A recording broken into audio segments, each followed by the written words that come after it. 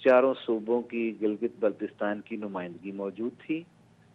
Vice chairman bar council, chairman bar council, president high court bar ایسوسی ایشن، تمام تحصیل اور ڈسٹرکٹ بار کے پریزیڈنٹس اور سیکرٹریز پنجاب کے کم از کم وہ وہاں پہ موجود تھے، اور ایک یونانیمسلی ہم نے ریزولوشن پاس کیا ہے جس کے اندر 3 چیزوں کے اوپر ہم نے مینلی ایمفیسائز کیا ہے کہ کوئی قانون سازی ایسی نہیں ہو سکتی جس سے سپریم کورٹ کی پاورز کو کرٹیل کیا جائے. کوئی ایسا عمل جو ہے جس سے سپریم کورٹ کے چیف جسٹس یا سپریم کورٹ کے ججز کو ملائن کر کے اپنی مرضی کے فیصلے لینے کی خواہش رکھتے ہوں لوگ، اس کو کبھی قابل قبول نہیں رکھا جائے گا. اور اس کے بعد یہ بھی اس کے اندر ہم نے کہا کہ کنسلٹیٹو پروسیس ہونا چاہیے.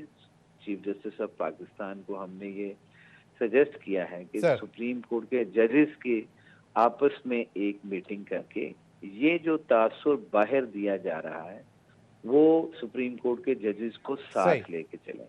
یہ تاثر غلط ہے، اس سے سپریم کورٹ کی ساکھ کو نقصان پہنچتا ہے، اور سپریم کورٹ جو ہے وہ کمزور ہوتی ہے، اور کسی بھی ملک کی عدالتیں جب کمزور ہو جاتی ہیں تو وہاں پہ قانون کا اطلاق، آئین کا اطلاق ختم ہو جائے. چوئی صاحب، مطلب یہ ہے کہ آپ نے سجیسٹ کیا کہ کنسلٹیٹو یعنی کہ کمبائنڈ وزڈم ہو سکتا ہے، لیکن آرٹیکل 184(3) میں چیف جسٹس نہیں سپریم کورٹ لکھا ہوا ہے. بہت بہت شکریہ چودھری اشتیاق صاحب. میں عارف چودھری صاحب کی طرف جاؤں گا. چودھری صاحب، ابھی آپ نے سنا جو وکلا کنونشن کی طرف سے جو ایک یونانیمس ریزولوشن بھی آیا ہے سامنے، لیکن اگر آرٹیکل 184(3) میں اگر صرف یہ سجیشن ہو کہ جی پریروگیٹو جو ہے وہ چیف جسٹس کا ہوگا، لیکن وہ وزڈم، کمبائنڈ وزڈم لے سکتے ہیں 2 رکنی سینئر موسٹ ججز کے ساتھ مشاورت، تو وہ قابل قبول ہوگی بات؟ کروں کہ آرٹیکل 184(3) جو ہے نا، یہ صرف پاکستان میں نہیں ہے. اسی طرح کا آرٹیکل جو ہے انڈین کانسٹیٹیوشن میں آرٹیکل 31 ہے. اسی طرح برطانیہ میں ہے، پوری دنیا میں ہے کہ جہاں آپ نے ایسے معاملات جن کے لیے فارمل لا جو ہے وہ ہیلپ نہ کرتا ہو، آپ نے وہاں لوگوں کو انصاف دینے کے لیے غیر معمولی واقعات کے لیے جہاں فنڈامنٹل رائٹس کا معاملہ ہو اور پبلک امپورٹنس کا معاملہ ہو، اس طرح کی سچویشن میں آپ نے ایکسٹرا آرڈینری جورسڈکشن دینی ہے، اور وہ سپریم کورٹ کے پاس ہوگی. اور سپریم کورٹ جو ہے بعض جگہ ہائی کورٹس کے پاس بھی ہے، انڈیا میں ہائی کورٹس کے پاس بھی ہے. تو اس لیے میں یہ عرض کرتا ہوں کہ یہ آرٹیکل 184(3) جو ہے، یہ اس میں آپ امینڈمنٹ کر سکتے ہیں، اور یہ جتنی چیزیں ہیں ساری کی ساری یہ آرٹیکل 184(3) کے ماتحت نہیں آتی. سپریم کورٹ کا کے رولز جو ہے اس میں بھی مداخلت نہیں کی جا سکتی. یہ بھی آئین میں درج ہے کہ سپریم کورٹ جو ہے وہ اپنے رولز خود بنائے گی. تو ریگولیٹ کرنا بینچز کو یہ سپریم کورٹ کا کام ہے.